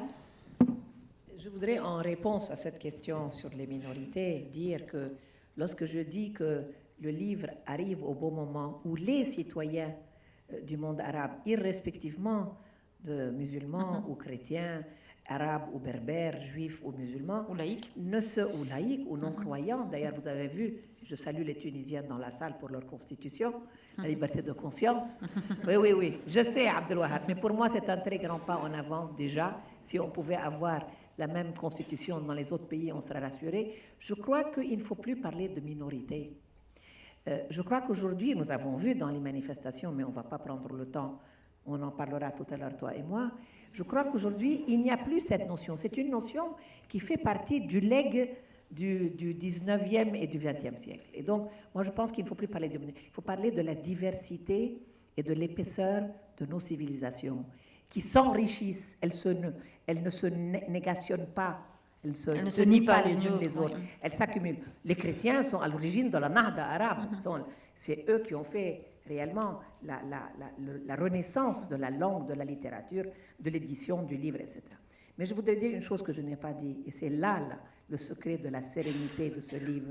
Et à mon avis, Benjamin, c'est la raison pour laquelle il est accueilli comme il est accueilli. Parce qu'il a utilisé la condition sine qua non de la réconciliation, c'est que tous les auteurs, en particulier israéliens et palestiniens, reconnaissent qu'il faut 2 États côte à côte, et comme le seul qui n'existe pas, c'est la Palestine, lisez Denis Charbit, lisez Abitbol, Michel Abitbol. Ce qui donne cette sérénité, c'est quelque chose qui va être nécessaire. Et donc la personne qui demande la question sur les Russes en Israël, elle a raison. Parce que les Russes, non seulement ils ne reconnaissent pas l'héritage commun du XIVe siècle, ils n'y connaissent rien d'ailleurs, mais surtout, ils ne veulent pas passer par la reconnaissance politique israélo-palestinienne. Et je crois qu'il a posé une bonne question pour oui, Léla a profité de vous faire sa réponse. Donc, on va reprendre 3 questions. Donc, Frédéric, oui, monsieur. Oui, je voulais poser une question à Leïla Chaïd et peut-être accessoirement à Benjamin Stora, parce que Leïla Chaïd nous a parlé de tous ces jeunes, en particulier dans les banlieues françaises, qui sont instrumentalisés par des personnalités comme Dieudonné, etc. C'est pour beaucoup de gens dans le grand public une évidence. On a en face aussi une clique d'intellectuels, et je pense par exemple au Finkielkraut, Bernard-Henri Lévy et consorts, etc., qui par leur discours criminalisent véritablement ces jeunes. Et donc, je voulais savoir d'abord comment est-ce qu'on peut lutter contre ce phénomène, et je voulais demander à monsieur Benjamin Stora si, quand vous allez rencontrer les responsables du ministère de l'Éducation nationale, vous ne seriez pas tenté de leur demander de faire un travail de sensibilisation à l'endroit de ces personnes aussi. Merci. Benjamin Stora.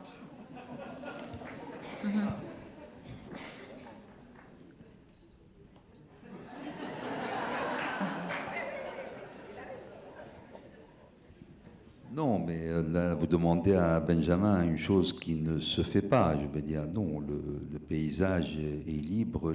Moi, je suis pour une position où tout le monde doit s'exprimer. On ne va pas censurer ni les uns ni les autres. Et le fait d'avoir censuré les uns est inacceptable. Le tout est de savoir où agit vraiment la pertinence et où s'exprime et se manifeste la médiocrité. Et encore une fois, comme l'avait fait Cuypers pour le Coran, hiérarchisé selon l'intensité, je ne dirais pas de la rhétorique, parce qu'on peut trouver des sophistes qui peuvent être très forts en rhétorique, mais plutôt ceux qui honorent la sainteté de l'esprit et s'éloigner de ceux qui le déshonorent. Est-ce que Léla veut... Léla ? Non. On va prendre 2-3 questions d'affilée. Je n'ai pas fait cette fois-ci. Donc, une nouvelle question.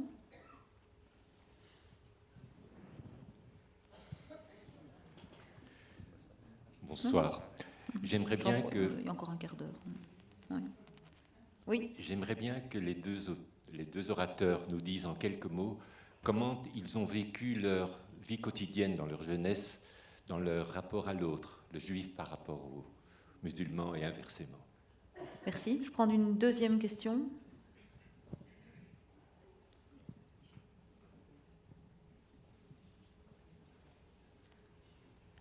Ici, Sam Touzani.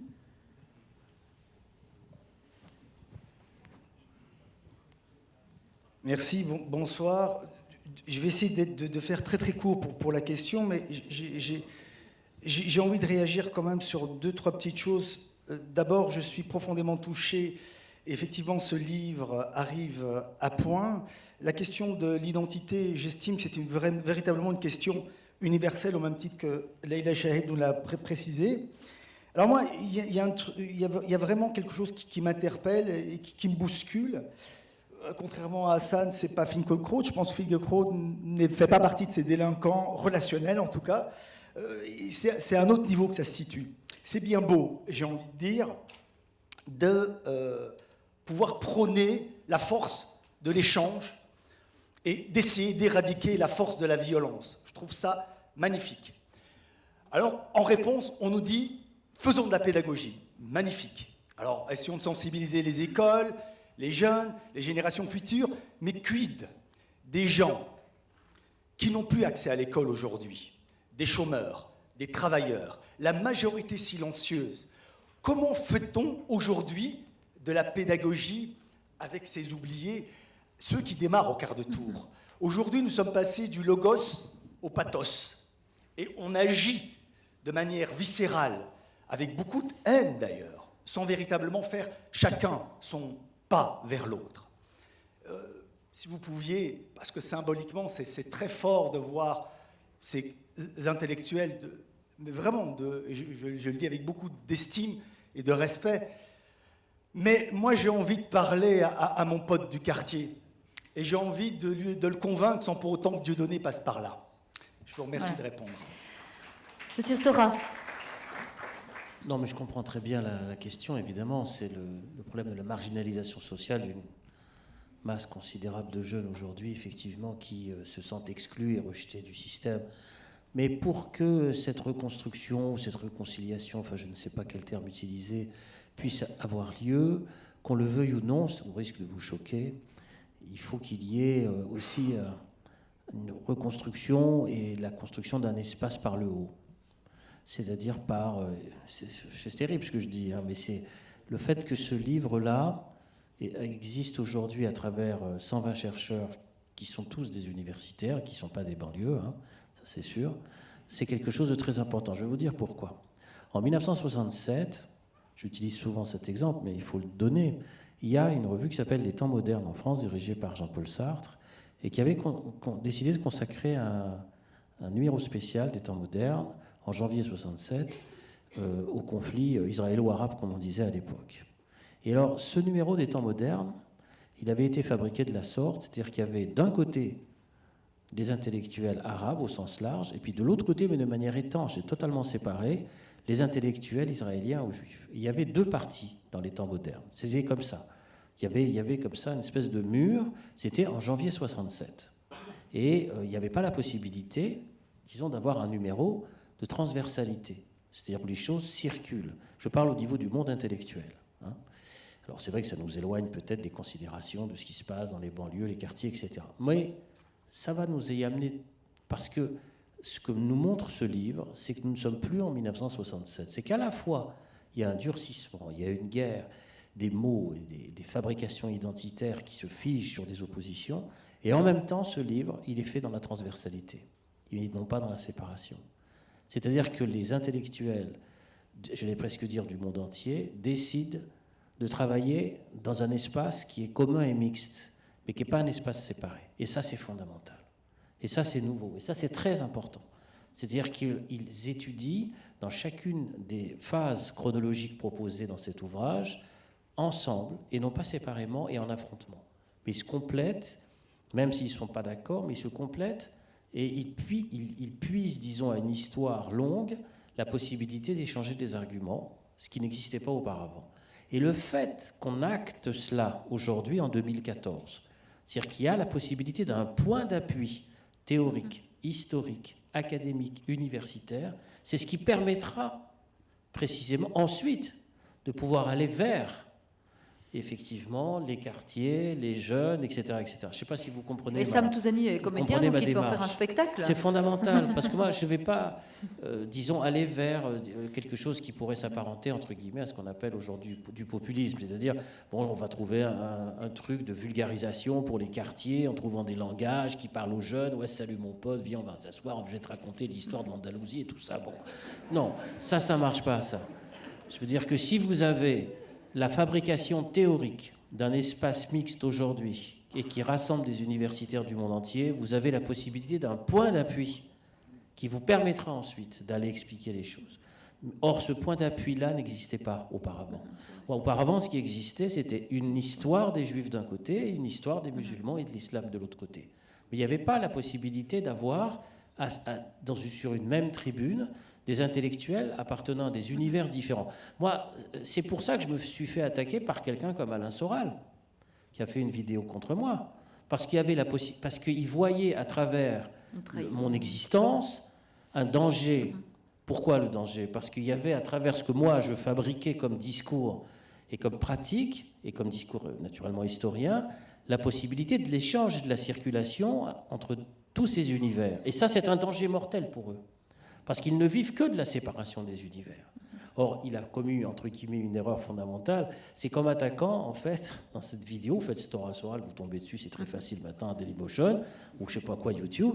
En fait, qu'est-ce qu'il a dit? En fait, Stora a fabriqué le massacre algérien du 17 octobre 61, qui n'a jamais existé. Alors ça, pour ceux qui aimaient beaucoup Alain Soral dans les milieux de l'immigration maghrébine, ça s'est légèrement refroidi. Là, ils ont compris ce qu'il y avait derrière Alain Soral. Hein, c'était effectivement l'homme blanc européen pro-colonial qui disait grosso modo aux indigènes, vous venez avec moi, je vous soumets, et tous vos massacres n'ont jamais existé. Et là, ils ont enfin compris. Mais enfin, qu'importe. Là où il portait sa critique, c'était pas tellement là-dessus, à la limite, mais c'était la possibilité, disons, d'avoir des personnages passerelles. Et c'est ça qui est insupportable pour eux. Pas simplement d'ailleurs pour des gens comme Soral, mais pour d'autres, hein, dont on a parlé tout à l'heure, etc. Même s'ils ont le droit de parler, de s'exprimer, tout ce qu'on voudra. Donc, si vous fabriquez des espaces qui permettent ces échanges-là, cette confrontation démocratique, libre, hein, où chacun, effectivement, là-dessus je suis d'accord avec Abdelwahab, où chacun puisse exprimer ses divergences, ses oppositions, etc. C'est autant de points d'appui qui ensuite permettent de rebondir. Et si vous n'avez pas ces points d'appui-là, vous vous appuyez sur rien, en fait, fondamentalement. C'est ça qu'il faut qu'on... Alors, je sais que ce que je vous dis n'est pas une réponse immédiate, hein, dans la durée, ça ne répond pas instantanément à votre préoccupation, qui est légitime, parce que je connais. Vous savez, j'ai fait des conférences à Clichy-sous-Bois le mois dernier, je suis allé dans les quartiers nord de Marseille, je suis allé à Vaux-en-Velin. Là aussi, vous avez tout ça sur YouTube, hein, vous allez tous les voir. Hein. Donc ça, il n'y a pas de problème. Donc je sais ça. Je sais que ce n'est pas évident et que ce n'est pas facile. Mais la construction, qu'on le veuille ou non, sur le plan théorique, elle prend du temps sur le plan académique et universitaire. Elle prend du temps. On ne peut pas faire l'économie de la restitution de cette histoire de 14 siècles. On ne peut pas faire l'économie de ça. Et ça prend du temps, c'est plus compliqué. Le travail intellectuel, il n'obéit pas fondamentalement dans sa temporalité à l'immédiateté politique. Il est plus long, il est plus compliqué, il est plus difficile, il est plus exigeant, il est plus réfléchi, mais il est nécessaire. Si on ne passe pas par lui, on n'aura rien de toute façon. Voilà, ma réponse, elle n'est pas une réponse très complaisante. Vous voulez ajouter quelque chose ? Il y avait juste pour ne pas frustrer monsieur qui a posé la question, il vous demandait de dire un petit quelque chose sur votre rapport à l'autre dans votre expérience personnelle. Je ne sais pas si... On l'a dit déjà.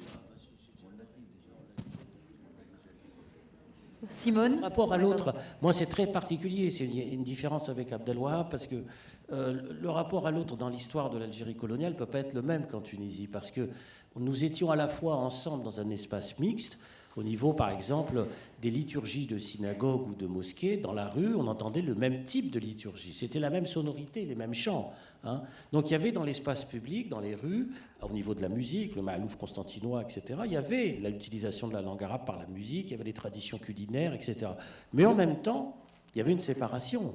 Déjà, à cette époque-là, parce que les Juifs d'Algérie, lorsque moi je nais en 1950, ils sont déjà français depuis un siècle. Donc ils sont déjà engagés dans un processus, disons, de séparation avec la majorité musulmane par la question de l'exercice de la citoyenneté, c'est tout. C'est-à-dire qu'ils ont un rapport, disons, qui est plus fort à l'Occident qu'à l'Orient, même s'ils entretiennent dans des espaces comme la ville de Constantine, l'apprentissage ou la pratique de la langue arabe. Mais leur esprit, leur référent, leur modèle, leur mode à travers le cinéma, la culture, la littérature, la mode vestimentaire ou autre, c'est l'Occident. On n'y peut rien. Donc voilà le rapport à l'autre. C'est-à-dire que c'est un rapport d'ambivalent, c'est un rapport ambivalent. C'est-à-dire qu'il y a une tradition de fidélité à l'Orient ancestral, pourrait-on dire, qui s'adosse à des siècles. Et puis en même temps, il y a un regard, j'allais presque dire une fascination, qui est portée en direction de l'Occident et de l'Europe. Il y a une occidentalisation qui s'opère, qui est moins forte au Maroc, bien entendu, beaucoup moins forte, et beaucoup moins forte aussi en Tunisie. Ce n'est pas les mêmes histoires. C'est ce qui explique, par parenthèse, aussi l'arrachement ou le départ massif des Juifs d'Algérie d'un coup, pratiquement, vers la France, à la différence du Maroc et de la Tunisie, où les choses se feront de manière plus progressive. Hein, ces départs seront plus progressifs. Et alors qu'en Algérie, disons, le départ, l'arrachement se fait de manière quasiment instantanée en quelques années, de manière très brève. Et parce que déjà, le processus d'assimilation culturelle était largement engagé depuis déjà un siècle. Hein, 1870-1960, c'est 100 ans. Ça fait 4 générations. Lorsqu'ils arrivent en France, les Juifs d'Algérie sont déjà français depuis 4 générations. Et malgré le traumatisme de Vichy qui leur retire la nationalité française. Le fait est, c'est que l'assimilation culturelle est si forte qu'ils voudront non pas aller vers la nation algérienne, mais pour le retrouvaille avec la nation française par le rétablissement du décret Crémieux. C'est ça qu'ils réclament. Ils réclament le rétablissement du décret Crémieux, le fait qu'ils restent français. C'est ça leur objectif principal, parce que le processus était à l'œuvre. Et j'irai même plus loin que cela, et c'est très singulier dans le cas algérien, c'est que cette question de l'assimilation et de la dépersonnalisation, elle a touché aussi les élites musulmanes. Des personnages comme Ferhat Abbas, comme le docteur Benjeloul, comme d'autres personnages. Mais la différence avec la minorité juive d'Algérie, c'est qu'eux n'avaient pas la citoyenneté française, c'est tout. Mais l'assimilation, le processus, disons, d'engrenage, de dépersonnalisation à travers la question de la langue, etc., était déjà largement engagé dans les élites musulmanes. Il ne faut pas l'oublier. C'est un aspect et ce qui va expliquer toutes les difficultés de l'Algérie indépendante sur le problème du rapport à la langue, du rapport à l'histoire, du rapport à l'identité, etc. Il y a une singularité dans le cas algérien qui est très particulier, et qu'on ne peut pas généraliser à l'ensemble du Maghreb, bien entendu. Avant de clôturer, je voulais juste demander à Simone et à Leïla si elles voulaient ajouter quelque chose. J'ai très brièvement, quand on a parlé de recherche des jeunes générations, on a parlé en Israël, on a parlé dans le monde arabe et aussi en France, dans les lieux d'immigration. Pour ceux qui ont pu voir le beau film de Kamel Ashkar, Tingir, Jérusalem, les échos du Mela, c'est très intéressant que quand ce jeune professeur d'histoire originaire d'une ville de l'Atlas où il y avait une grande communauté juive qui a disparu, en fait, où la mémoire aussi, en quelque sorte, n'est plus vraiment là, et qui va rechercher cette mémoire en interrogeant les anciens et les jeunes dans cette petite ville de Tingir, et puis qui part en Israël à la recherche de juifs qui ont émigré de là, et puis qui fait des allers-retours entre Tingir et Israël, en fait. On voit aussi des jeunes Israéliens, par exemple, originaires de cette région du Maroc, qui sont aussi à la recherche de leurs origines, à la recherche de leurs racines. Et moi, je pense que pour moi, ce sont des éléments qui me donnent de l'optimisme pour l'avenir. Et voilà. Et donc, encore un mot parmi les projets que j'ai. Moi, je pense que, et je l'ai dit à Benjamin Stora, à Abdelwahab Medeb et à Leïla Chaïd, j'ai dit, je pense qu'il faut organiser une soirée comme celle-là à Tunis. Je pense que c'est fondamental, parce que je crois que c'est important que les Tunisiens aussi se confrontent à cette histoire qui est en quelque sorte aussi un peu dans Tunis tarde trop à l'appel. Voilà, je voulais dire deux choses peut-être avant de se séparer de vous. Je voulais dire aux auteurs que, bon, je peux comprendre que, bon, ils font beaucoup de soirées, ils doivent beaucoup expliquer, répondre aux questions.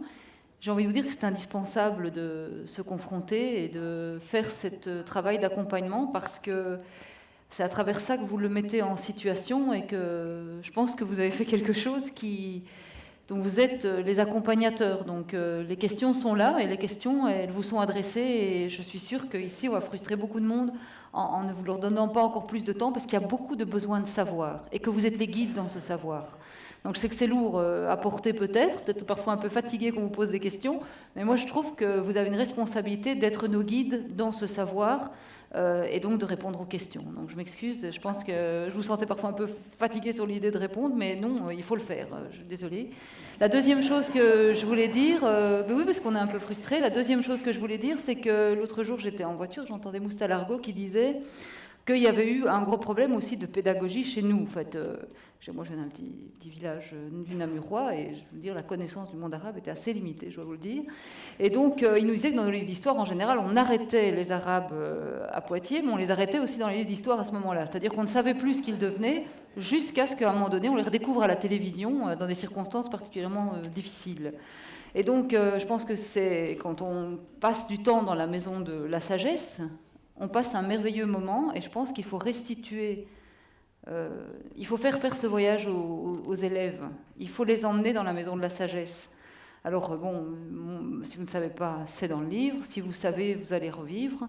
C'est très important pour nouer des liens beaucoup plus solides que des liens ou des interrogations politiques qui ne sont pas superficielles, mais qui n'ont pas de substrat. Donc je veux dire, il faut qu'on replonge dans ce qui fait partie de nos racines et qui se trouve à Bagdad, paradoxalement. Alors j'apprends sûrement pas grand-chose à beaucoup de gens d'entre vous qui sont ici.